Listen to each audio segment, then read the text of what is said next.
amatenda amaju kubanga al-ilm kasitejja n'ogitegeera ekiddako kussa mu nkola ate buli oba ng'ogiyize n'otassa mu nkola ate mu musango munene.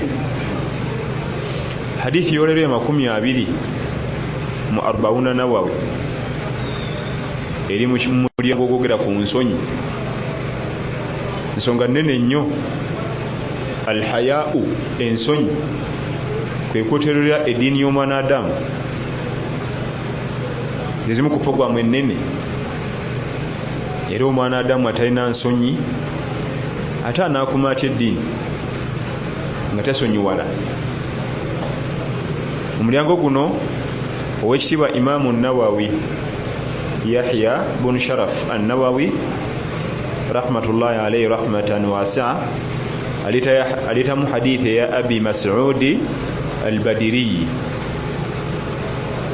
Ono sahaba mulala walo Ibn Mas'ud, Abdullah ibn Mas'ud oyo mulala ne Abi Mas'ud amanyagi al-Badiri. Bamusako Badiri kubanga Badiri jazarwa. Ono ayitibwa Abi Mas'ud oli Ibn Mas'ud, bali babiri.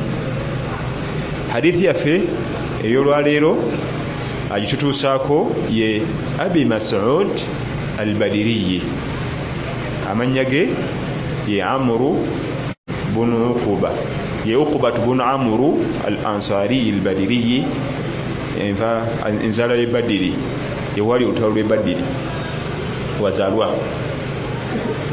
Atugamba atya nti nabbi atugamba sallallahu alayhi wasallama, inna mimma adraka an-nasu min kalami an-nubuwwati al-ula,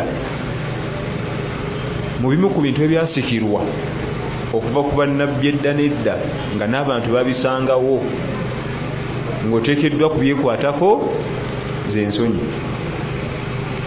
Amakulu programu eyo ekubirizibwa nnyo okuba n'ensonyi. Era bannabbi bonna okubeerera ku nabbi Adamu alayhi salam balina ensonyi, baali nga bantu bakusonyiwala, nga bwe tugenda okulaba mu maaso omugaso omukulu ennyo ogw'ensonyi. Jalla jalaaluhu mu Qur'an yayogerako ku nsonyi mu bitundu bingi, ebimu nga biri ku byabulamu. Inna Allaha la yastahyi an yadriba mathalan ma ba'udatan fama fawqaha, ng'ayogerako ku nsonyi awo ng'ayogera ku byokulabira ku byatuwa. Allah takwatibwa nsonyi okuleetera ekyokulabirako ng'akyogera ku nsiri oba ekisinga ensiri, takatibwa nsonyi. Naye mu suratul Qasas ensonyi ezisinga okukwata ku mwana Adamu mu Qur'an mu Qasas, Allah atunyumiza ku nabbi Musa alayhi salam, adduse Firawuni okumutta, agenze mu nsi empya, atuuse mu nsi empya, we yawummula waliwo oluzzi, n'ayamba abaana abawala nga ekyafaayo bwe tukimanyi.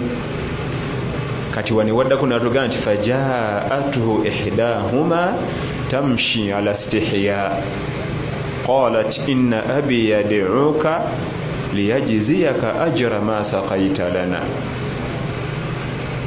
Abaana abawala babiri Nabiyullahi Musa alayhi salam be yayamba, wayita akaseera katono omu n'akomawo. Kati wane wali ensonyi. Omwana omuwala ali myaka gyegimu n'omuvubuka ono Musa, bato.